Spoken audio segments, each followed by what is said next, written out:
The Jets continue to make moves in this offseason. No huddle, Wilson end zone, caught, touchdown, Elijah Moore.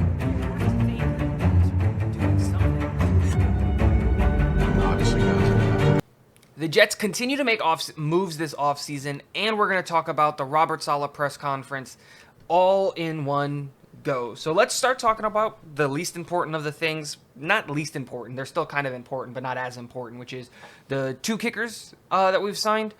As of right now, we have signed the most recent one. It just happened. I just saw the tweet of 7 minutes ago. Is we signed Eddie Pinheiro back on a 1-year deal, bringing him back to compete with Greg Zuerlein. And we still have Amendola on the team as well. So it looks like we're going into camp with a kicking competition. May the best man win. I hope that we can get Greg the Leg to come back to his kind of form that he was at before. I would really, really like that. I think that one of the biggest needs that the Jets has had is a quality kicker. After we lost, I forget his name, to Seattle because we just didn't want to pay him. We've had a hole at that position for a long time. Kickers are undervalued in this sport, and being able to guarantee 3 points whenever you're going to take a kick is a big, big deal. And I think Amendola has all the tools. He just needs to put it together. I think Pinheiro, my biggest problem with Pinheiro is that he's got the leg and he can make the kicks. He just kicks it a little low for my liking. So the chances of a defensive lineman jumping up and getting his hand on it are a little high. And then Greg's just old is the real thing. He's 37. You just wonder how much longer can his legs and his knees keep up with kicking the ball. But accuracy is king, and time will tell. And so that's that. I think we're done in the kicker market. I originally kind of had the idea of I would like the Jets to maybe kind of draft one or bring a guy out of undrafted free agency, which we can still do. But I don't think we're going to waste a draft asset on a kicker as much as I'd like to. And then the other thing is that the Jets are bringing in Solomon Thomas on a 1-year deal, according to Adam Schefter. Now, Solomon Thomas is a great signing for the Jets. He comes in from the 49ers system. He was there at one point in time. I think he's coming in from Vegas is where he's at right now, but he played in San Francisco for a long time. He was there while Robert Saleh was there. He's a former first-round pick. He was the 3rd overall draft pick in 2017.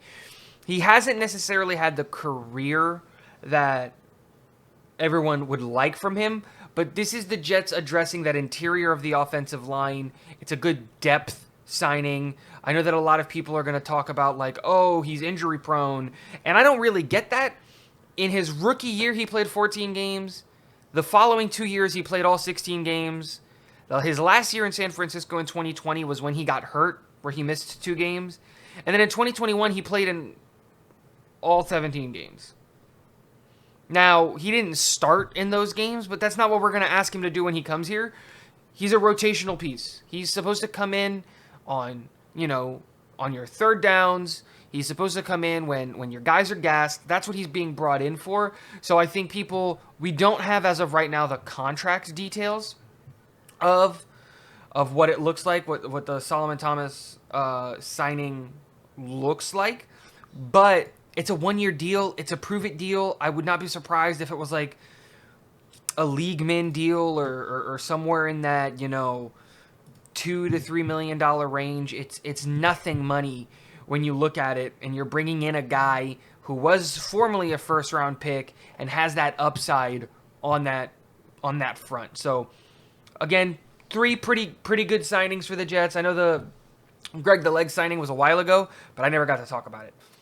So now I want to pivot to the press conference that Robert Saleh did today at the owners' meeting and all of that stuff that's happening. And there's a couple of key takeaways that I look at and I go, these are important things to talk about when you look at the information that we got from Robert Saleh. So let's just hop right in.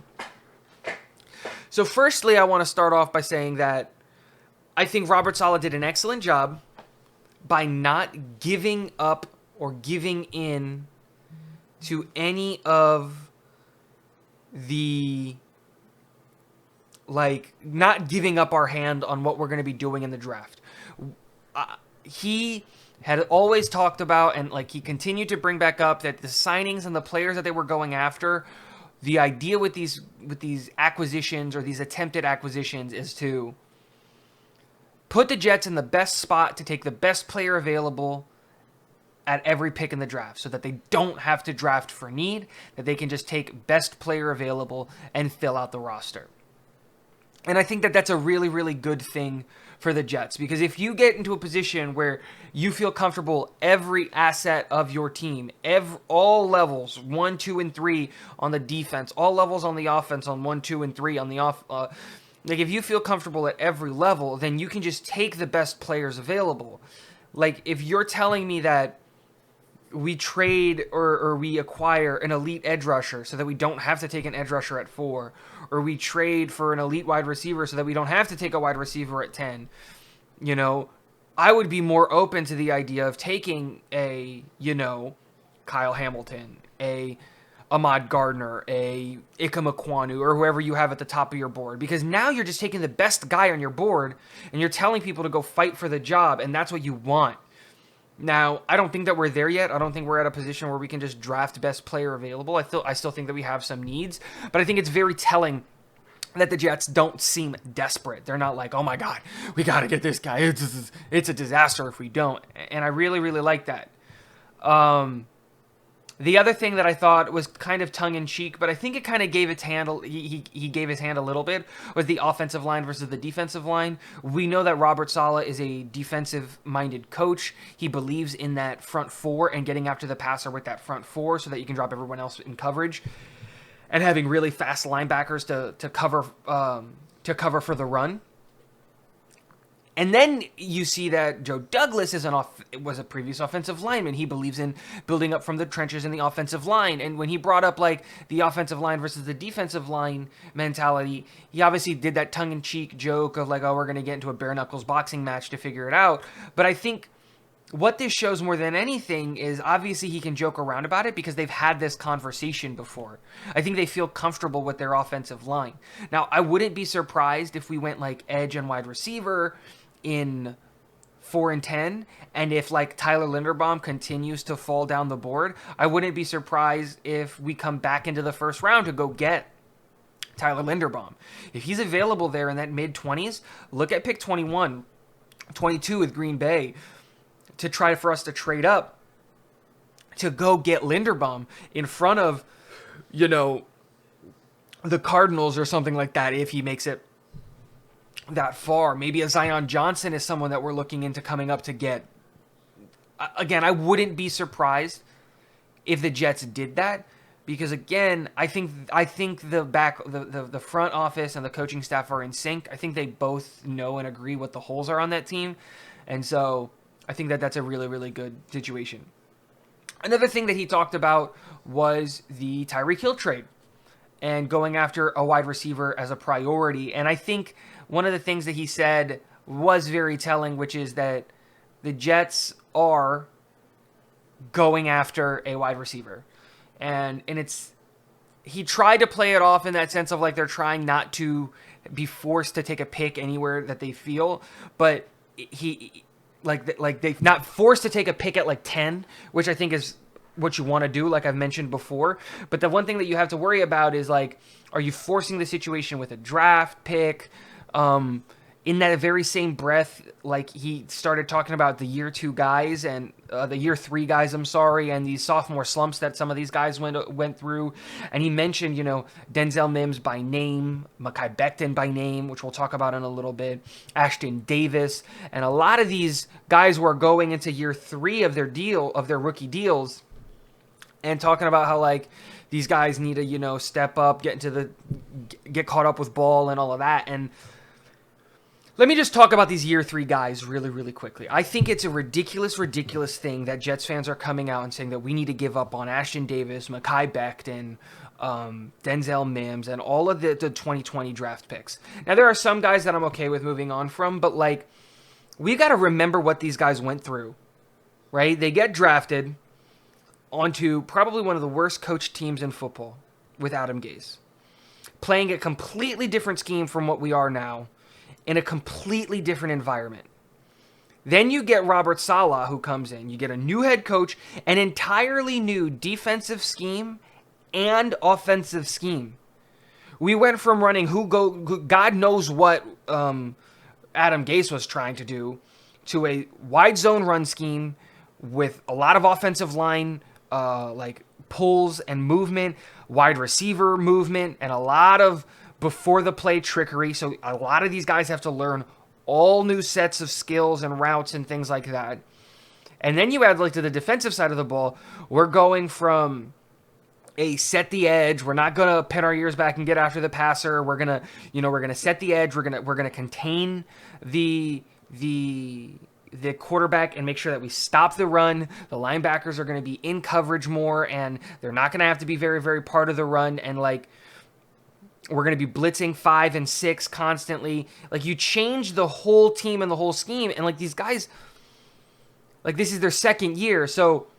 I'm ready to give all of these guys one more year. I think that I like Ashton Davis. I like Eccles. I like Pinnock. I like the guys that we've got in our secondary right now to say that we don't need a secondary pick in the top of the first. But like I said, I believe in our second round, our 2020 draft picks, and let's give them this year. If they can't figure it out this year after being in the system for a second year in a row, then we start looking at replacing these guys, cutting these guys, and I'm on board with that. Moving on, he talked about Elijah Vera Tucker and Laken Tomlinson signing. I think this is big news because, like, I kind of agree with what Robert Saleh said. Elijah Vera Tucker is going to be moving to the right guard, and he is a much younger player than Laken Tomlinson, and Laken Tomlinson just came off of a Pro Bowl year. Why change anything? So for me, I really like the idea of, you know what, we're going to keep Laken Tomlinson at his favored position at left guard, and then we're going to move Elijah Vera Tucker to the right side. It's good experience for him because he has played right guard. He played right guard in his freshman year in college, and he's younger. And what will happen is I think Elijah Vera Tucker is going to be on this team far longer than Laken Tomlinson will. And in the future, he can bump back to left guard. And I think what's trying to happen here is sneakily, I think the Jets really want Mekhi Becton to win that left tackle spot again. And I think that he will. And I think what's happening here is that they're predicting that George Fant is going to play on the right side. And they're trying to keep Elijah Vera Tucker and George Fant together on that right side, while adding a Pro Bowl level guard to help your third year tackle on the left side, and then you're fine up the middle with McGovern. So very interesting here. He talked about the injuries and us not knowing if Becton's going to be back by OTAs. I think there's a lot of concerns and questions that you got to have about Becton. I believe in Becton and I like Becton, but this injury, and I understand that he is a massive human being and that it takes longer to heal and to process. But if he's not ready before the draft, like at 100%, and like we can see him on the field, I think you have to look at tackle at 4. And I don't like that idea. I'd much rather say tackle in the second round or in the third round. I think that's where we're going to probably take a tackle, is in the third round. I think that's the perfect spot to get a swing tackle prospect. I look at Zach Tom out of Wake Forest. Maybe the kid out of, there's a kid out of, I think it's a Cal. One of those guys that can play tackle. That might be an interesting pickup there. He obviously talked about Zach Wilson in this press conference, which I think is very telling. And it's like getting into he broke it down like a college course, and I really liked the analogy that he used where the NFL game is your 301 classes and your 501 classes in college, where, 301 is learning your side of the ball, 501 is learning the opposing side of the ball really, really well, and how you can combat those things. But you can't get to 301 and 501 until you learn 101, which is scheme. And I really, really liked that analogy out of Robert Saleh. I think it makes a lot of sense. I think when you look at a guy like Zach Wilson, he definitely struggled in this past year with like some of the easy throws. And I think that's because he was still learning scheme. And Zach's essentially going on tour this offseason, you know. He is going and visiting all of his wide receivers, and we're seeing pictures of him and Braxton Berrios with the T-shirts hanging out and going to throw balls with Corey Davis and Denzel Mims. And, like, he's going about the rounds, trying to get comfortable with his wide receivers, trying to get good with his wide receiver room. And so, again, I really like that analogy. And then, lastly, the last thing that I kind of want to bring up was just the injury front, which is talking about Mekhi Becton, Carl Lawson, and all of these things. And I mentioned it a little bit with the Becton. If he's not healthy by the draft, you got to start looking at maybe his replacement or insurance on him. I don't think we have a tackle right now on the roster that I would feel comfortable with. If, like, Morgan Moses was still on the team, I would be like, nope, yeah, we were fine. Go into the season, we don't need to draft a tackle at all, but we don't. So we got to start looking at possibly insurance in the 3rd, 4th, 5th rounds. In my opinion, I don't think four. I think, like I said, I think 4 is a little high, but that's that. And then with Lawson, he did bring up how Shaq Lawson is looking good and that he's going to come back to the team and he's going to, like, he's on track to be back with the team at OTAs and at training camp. But he did also in that same breath mention that we're always going to go after edge rusher. So keep an eye out on edge rusher in the draft, but also in free agency. We're still out there in free agency making moves. I think the Ian Rappaport and the, like tweeting that we're going after Solomon Thomas and things like that proves that the Jets aren't done with this draft. I think it proves that we're still very, very much in the running to get new players and acquire new talent. So let me know what you guys think. Are there any other free agents in this class that you think the Jets should 100% go after? Do you think that we should slow it down for signing players and maybe look at possibly trading for a player or just cool it until the draft? I'd love to hear what you guys think. Remember, we're doing a giveaway. The link to that video will be in the description. And lastly, go Jets!